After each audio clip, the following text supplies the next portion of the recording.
Eyo Proski, uyu ni P1 Promoter, iyi ni Truth TV Rwanda. Ndagarutse muri top 10 yacu abastari 10 b'igitsina gabo bashaje batarongoye. Uyu munsi niyo top 10 mbazaniye, koraho hari subscribe tujye tubana gatanu ku kandi.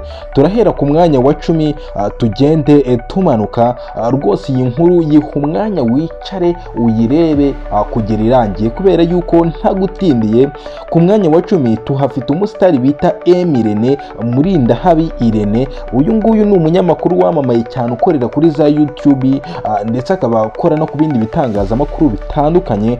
Uyu mugabo rero yavutse ku itariki 12 ukwezi ni ukwa gatandatu, umwaka ni 1992. Urumva ko afite imyaka 32 agiye gukabakaba muri 33. Uyu mugabo rero agize imyaka yose ikintu cyo gushaka cyangwa se kurongora umugore agakora ubukwe bakabana, uyu nguyu byaramwihishe rwose. Urumva ko ashaje atarongoye. Nkagutindiye, reka tujye ku mwanya wa 9. Ku mwanya wa 9 turasanga uwo bita Bamenya Benimana Ramazani.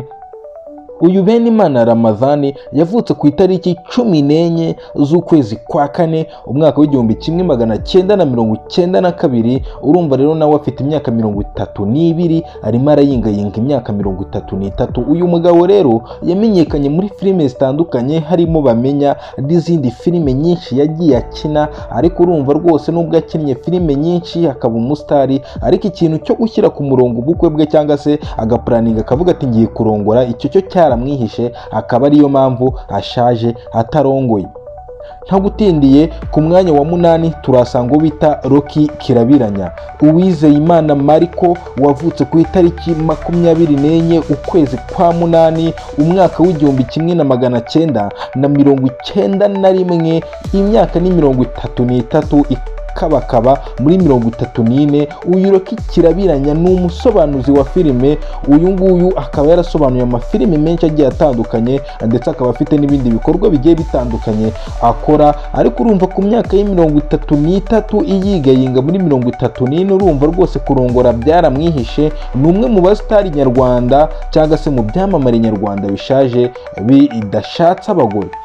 Ku mwanya wa 7 turasanga uwo bita Shafi, wamenyekanye nka Shafi. Amazina ye nyakuri bamwita Rukundo Arno. Yavutse ku itariki 4 z'ukwa 11 umwaka w'1990. Urumva rero imyaka ni 34 ishyira 35. Ariko Shafi nawe rwose ku myaka ya 34 ishyira 35 ntararongora. Ikintu cyo gukora ubukwe rwose cyaramwihishe, nawe umenya agendera kuri ya slogan ngo nta gikwe. Urumva ko kurinda ugera mu myaka hafi 35 utarashaka umugore burya uba washaje. Ku mwanya wa 6 ntagutindiye turasanga umustari w'umuririmbyi bita King James. Ruhumuriza James wavutse ku itariki ya 1 ukwezi kwa kane umwaka w'1990. Uyu nguyu afite imyaka 34 iyingayinga muri 35. King James ni umuhanzi waririmbye indirimbo nyinshi cyane mu njyana ya R&B n'izindi njyana zitandukanye, ariko uyu mugabo rwose ku myaka ya 34 ishyira 35 ibintu by'igikwe yarabyibagiwe. Ibintu byo gushinga urugo rwose ibyo ngibyo yigize ntibindeba, ashaje atarongoye. King James rwose uyu musore cyangwa se uyu muhungu ku myaka ya 34 ishyira 35 ibi ngibi byo gukora igikwe yabaye abikize ku ruhande. Kora subscribe tujye tubana gatanu ku kandi, tujye kutugutama ama top 10 tugutema ibiganiro nk'ibi biryoshye. Ariko ntagutindiye rero ku mwanya wa 5 turasanga uwo bita Phil Peter, bamwita Philibert Nizeyimana. Yavutse ku itariki 12 z'ukwezi kwa 12 umwaka w'1988. Urumva ko Phil Peter afite imyaka 36 iyingayinga 37. Uyu mu DJ rero ni umwe mu ba DJ bacuranze mu bitaramo byinshi cyane hano mu Rwanda ndetse no hanze y'u Rwanda. So uyu mu DJ rero ku myaka ya 36 ishyira 37 ashaje atarongoye rwose. Urumva ko ibintu by'igikwe ntaga bikozwa, ibintu byo gushyira umugore mu mago ntaga bikoza rwose. Nawe ni umwe mu basitari nyarwanda bashaje batarongoye.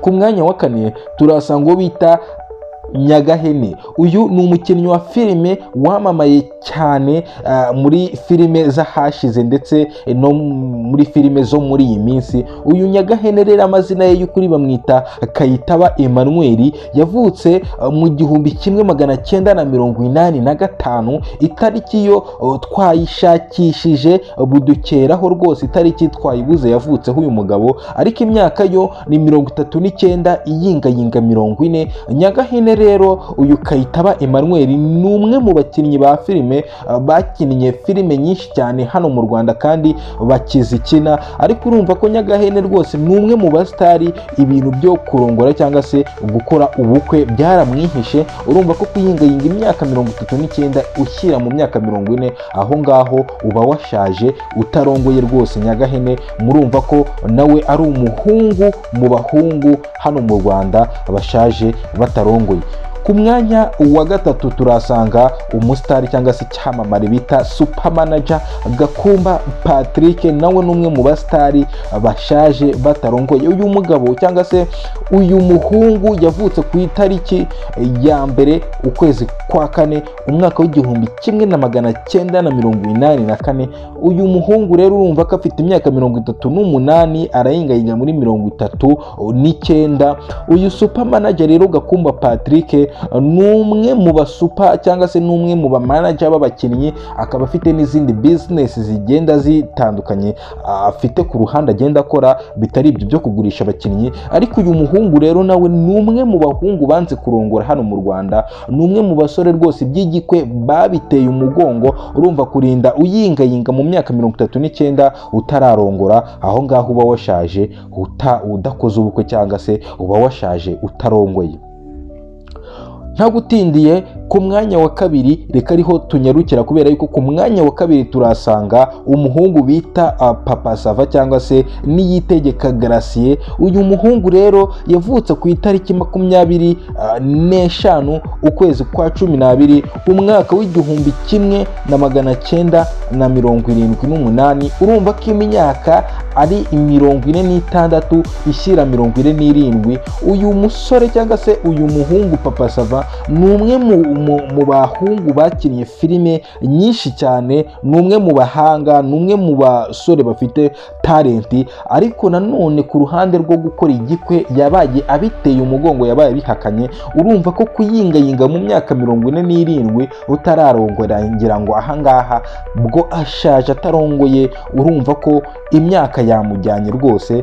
Kimwe cya kabiri cy'ikinyejana agiye kuyingayingamo atararongora, uyu muhungu rwose nagire yikubita agashyi ashyira icyana mu mago. Ntagutindiye rero kora subscribe tujye tubana gatanu ku kandi. Ku mwanya wa mbere turasanga umuhungu bita Tuko Wote Irunga Lonje. Uyu mugabo cyangwa se uyu muhungu Tuko Wote wamamaye muri filime za hano mu Rwanda, wamamaye muri sinema nyarwanda, yakinnye filime nyinshi cyane. Uyu Tuko Wote rero akaba yaravutse ku itariki ya 5 ukwezi kwa 6 umwaka w'1972. Uyu Irunga Lonje Tuko Wote ni umwe mu bahungu cyangwa se n'umwe mu basore bakinnye filime nziza, ni umwe mu bahanga hano dufite mu Rwanda. Ariko uyu muhungu ashaje atarongoye, kubera yuko nyine nabikubwiye ko yavutse mu 1972 ku itariki 5 z'ukwezi kwa 6.